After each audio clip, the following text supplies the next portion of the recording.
Russia is facing economic sanctions over its invasion of Ukraine from dozens of countries.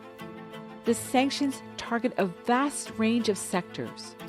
They also target individuals, including Russian President Vladimir Putin himself, his 2 adult daughters, as well as high-level government officials and leading Russian businessmen.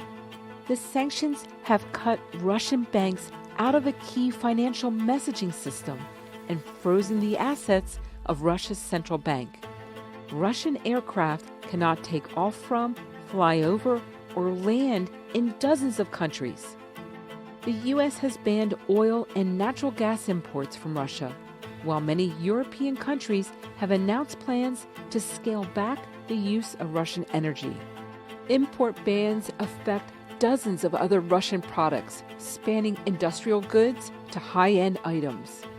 The U.S. has suspended normal trade relations with Russia, while European countries are taking similar measures.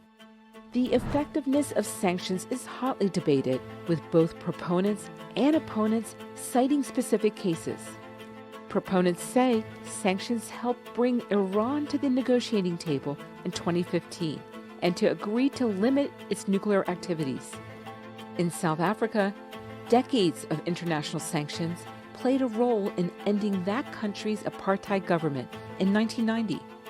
The use of sanctions became prominent following World War I as countries sought ways to avoid the horrors of another world war. U.S. President Franklin Roosevelt used an oil embargo in 1940 to successfully persuade Spain to remain neutral during World War II. However, just 1 year later, Roosevelt cut off Japan's ability to buy U.S. oil, with drastically different results. Japan soon afterward bombed Pearl Harbor and increased its military assault throughout Asia.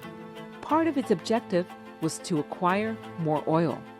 An economic blockade of Nazi Germany also failed to deter the plans of Adolf Hitler.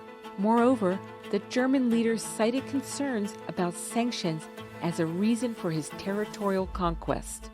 A study looking at more than 170 case studies spanning a century of economic measures found sanctions were at least partially successful only about a third of the time. Failures cited by the study include Cuba, where decades of U.S. sanctions have not led to the fall of the communist government, and North Korea, which has not given up its nuclear program in the face of international sanctions.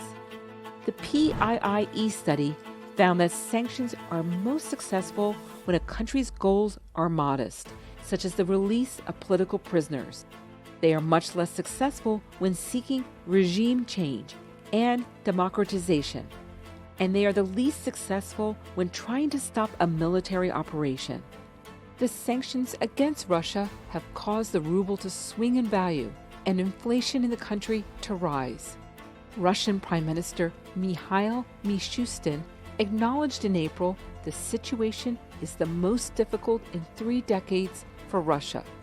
However, the sanctions have not so far stopped Moscow's military operation.